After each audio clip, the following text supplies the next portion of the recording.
Cartoon চ্যানেলে স্বাগত।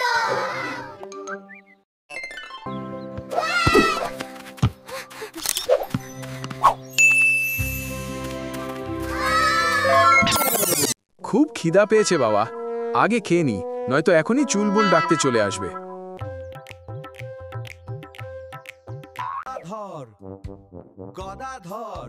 গোপাল পণ্ডিত, চলো একদিন সবাই মিলে পিকনিক করি। ঠিক আছে, চলো সবাই মিলে একদিন যাই।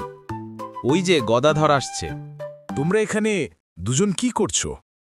আমরা এখানে পিকনিক যাবার প্ল্যান করছি। তুমি কোথায় চললে গদাদার ভাই? আমি কাজে যাই, তাহলে সবাই কালকে বটতলা চলে আসো, সেখানে মিটিং হবে। আজ আমি খুব শান্ত। শান্ত নাকি ব্যাটারি ডাউন? সবাই চলে এসেছে, মিটিং শুরু করো। আমি পিকনিক যাব না। কালকে আমি একটা জাদু কলম পেয়েছি, সেটা তোমাদের দেখাবো। এই জাদু কলম আমাকে দিয়েছে আমার পড়ার ভাই, সে স্কুল থেকে পেয়েছে। জাদু কলম পাবার পর কি হবে জানতে চ্যানেলটি সাবস্ক্রাইব করুন। খুব তাড়াতাড়ি এর পরের পর্ব আসবে।